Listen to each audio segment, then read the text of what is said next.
సకల మంత్రముల సంభవమూలము. శ్రీ విష్ణు రూపాయ నమః శివాయ.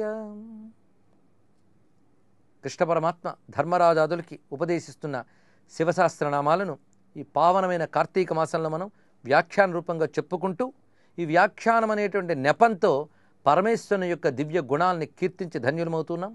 అందున ఈరోజు కార్తీక సోమవారం, ప్రత్యేకించి పరమేశ్వరుని ఆరాధించేటువంటి రోజు ఇది. ఏ మాసమైనా సోమవారం నాడు శివారాధనకు ఒక ప్రత్యేకత ఉన్నది. అసలు గ్రహజ్యోతిష శాస్త్ర ప్రకారంగా చూస్తే ఆదివారం శివార్చనకు ప్రీతికరం, సోమవారం గౌరీదేవి ఆరాధనకు చాలా ప్రీతికరం అని చెప్పారు. ఆరోగ్యం కావాలనుకున్న వాళ్ళు, ఆయువు పెరగాలనుకునేటువంటి వారు ఆదివారం నాడు శివారాధన చేయాలి. సంపద కావాలనేటువంటి వారు ఈ సోమవారం నాడు గౌరీదేవిని ఆరాధించాలి, లేదా లక్ష్మీదేవిని ఆరాధించాలి అని చెప్పారు. విశేషం ఏంటంటే చంద్రునికి అధిదేవత గౌరీదేవి, ఇది ప్రత్యేకం. ఆదివారం సూర్యభగవానుడు, దానికి అధిదేవత రుద్రుడు, అందుకు ఆ రోజు శివారాధన ఉన్నది. ఇక చంద్రుడికి అధిదేవత గౌరీదేవి, అందుకే చంద్రగ్రహాన్ని స్త్రీగ్రహంగా కూడా చెప్పడం ఉన్నది. ఇందులో విశేషం ఏంటంటే ఆదివారం సూర్యుడైతే సోమవారం శక్తి అనేది, ఈ రెండూ మనం చూసినట్లయితే శివశక్తులు ప్రక్కపక్కనే మనకు కనిపిస్తూ ఉంటారు. పైగా ఆ చంద్రుడు అనగానే ఆహ్లాదకారకుడు రసస్వరూపుడు, సూర్యుడు రుద్రుడు అనగానే అగ్నిస్వరూపుడు. నమ సోమాయ చ రుద్రాయ చ అని వేదం చెప్తున్నది. సోమ రుద్ర, ఆ రుద్ర అన్నప్పుడు అగ్నితత్వం చెప్పబడుతున్నది, సోమ అన్నప్పుడు జలతత్వం చెప్పబడుతున్నది. సోమో భూత్వా రసాత్మక అని చెప్పినట్లుగా. అందుకు అమ్మవారు జలస్వరూపిణి, రసస్వరూపిణి, అయ్యవారు అగ్నిస్వరూపుడు.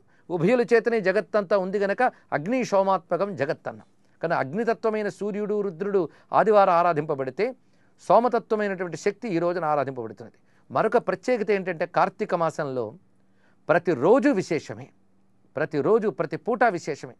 పైగా ఒక్కొక్క రోజు ఒక్కొక్క దేవతను ఆరాధించాలని మన శాస్త్రం చెప్తున్నది. అది ఏడాది పొడుగునా మనం చేయడం కష్టం, కానీ కార్తీక మాసంలో మనకు వచ్చేటువంటి మొత్తం 7 రోజులు చొప్పున వచ్చే 4 పర్యాయాలు వచ్చే ప్రతి రోజుని మనం వినియోగించుకోగలగాలి. ఆదివారం సూర్యుని శివుని ఆరాధించుట, సోమవారం శక్తిని అనగా గౌరీదేవిని చంద్రుని ఆరాధించుట, మంగళవారం సుబ్రహ్మణ్యుని ఆరాధించుట, ఇది కుజగ్రహానికి అధిదేవతగా, అలాగే బుధవారం విష్ణువుని, గురువారం గురుస్వరూపాన్ని, శుక్రవారం ఇంద్రుని చేత ఆరాధింపబడిన లక్ష్మీదేవిని, ఇక శనివారం అయితే ప్రత్యేకంగా దిక్పాలకుల్ని, నారాయణుని, రుద్రుని, యముని ఆరాధించమని చెప్పారు. ఇలా ఒక్కొక్క విశేషం అనేది. ఇవి కార్తీక మాసంలో కానీ చేస్తే అమోఘమైన ఫలితాన్నిచ్చి సంవత్సరమంతా చేసినటువంటి విశేషమైనటువంటి సాఫల్యాన్ని ఇస్తాయని శాస్త్రం మనకు చెప్తున్నది. అందుకు కార్తీక మాసం సద్వినియోగం చేసుకోగలగాలి. ఆహార నియమం అన్ని వ్రతాల్లోకెల్లా గొప్ప వ్రతము. ఆహార నియమం పాప సంహారం. అందుకు వారి వారి శక్తి కొలది ఆహార నియమాలు చేస్తూ ఉంటారు. ఉపవాసం ఉండగలిగే వాళ్ళు ఉపవాసం ఉంటారు. అయితే నక్తవ్రతం అనేది విశేషం. పగటిపూటంతా ఏమీ తినకుండా సాయంత్రం పూట నక్షత్రోదయం సమయంలో ఈశ్వరారాధన చేసి ఆహారం తినడం, అది కార్తీక మాసం అంతా చేయడం ఒకటి, సోమవారం చేయడం విశేషం. చంద్రుడు అనేటువంటిది మనస్సుకు సంబంధించినటువంటి దైవం. చంద్రమా మనసో జాత అని, కనుక మానసికమైనటువంటి బాధలు ఏవైనా ఉంటే వారు సోమవార వ్రతాలు చేస్తే వారు ఆ బాధల నుంచి బయటపడతారు అన్నారు. అసలు బాధలన్నీ మానసికమే. శరీరానికి బాధ కలిగినా అది మనస్సు కంటినప్పుడే తీవ్రంగా ఉంటుంది. పైగా అక్కడ ఎంత ప్రమాదం జరుగుతున్నప్పటికీ కూడా మనస్సు జ్ఞానంతో దాన్ని గ్రహించినప్పుడు బాధే లేదు. కానీ మనస్సుకు ఒక జ్ఞానము, తట్టుకునే శక్తి, వివేకం ఇవన్నీ కావాలి. ఇవి ఇవ్వాలి అంటే పరమేశ్వరుడే ఇవ్వాలి. అందుకు మనఃకారకుడైనటువంటి ఆ చంద్రుని తత్వంగా మనం ఈ రోజున పార్వతీ సమేత పరమేశ్వరుని ఆరాధించితే సర్వగ్రహములకు అధిదేవత అయినటువంటి ఆ పరమేశ్వరుడు తప్పకుండా అనుగ్రహిస్తాడు. ఈ కారణం చేతనే మానసికమైన అన్ని వేదనలు పోగొట్టుకోవడం కోసమని శివారాధన చేస్తారు. ఈ రోజున ఏ పాటి శివధర్మమైనా అధిక ఫలాన్ని ఇస్తున్నది. అందుకే సోమవారాన్ని 16 సోమవారాలు చేయడం కూడా ఉన్నది. 16 సోమవారాల వ్రతం, ఇది ఉత్తరాదిలో చాలా ప్రసిద్ధిగా చేస్తారు. 16 సోమవారాలు చేయడం ఏంటంటే చంద్రుడికి 16 కళలు కనుక.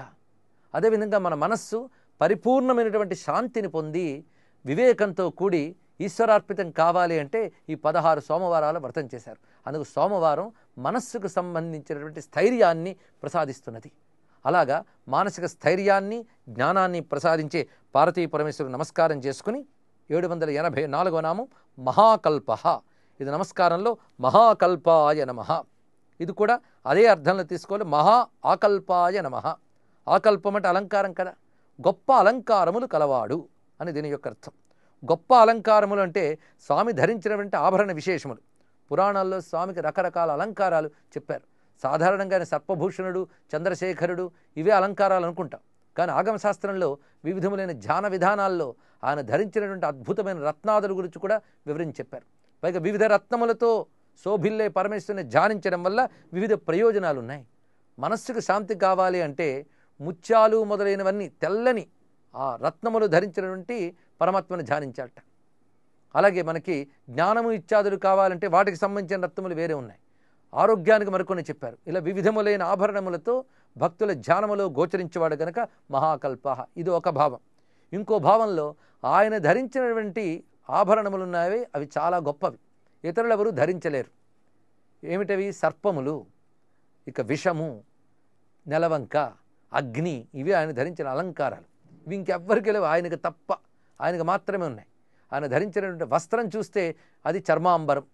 ఇక మహాసర్పము ఆయనకి కంఠాభరణం, చేతి కంకణం, ఇన్ని విధములుగా ఉన్నాయి. భుజగములు, విశేషమైన అలంకారములు ధరించాడు కనుక మహాకల్పాయ నమః అని నమస్కరింపబడుతూ తర్వాత నామంలో చెప్పబడుతున్న స్వామి యోగ 787వ నామం ఇది. నమస్కారంలో యోగాయ నమః, యోగస్వరూపుడు పరమేశ్వరుడికి యోగి అని ఇత్యాది విశేషములు ఉన్నాయి. పైగా తపోమూర్తిగా ఉన్న స్వామిని మనం అనేక మార్లు చెప్పుకున్నాం. అయితే యోగము ఆయన యొక్క స్వరూపము కనుక యోగ స్వరూపుడు అని దీని యొక్క అర్థం.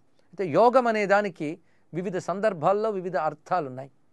యోగము అనడానికి ఉపాయము, ప్రయత్నము, శక్తి, కలయిక, ఇలా చాలా చాలా విశేషమైనటువంటి అర్థాలు ఉన్నాయి. అన్నీ ఇక్కడ స్వీకరించవచ్చు.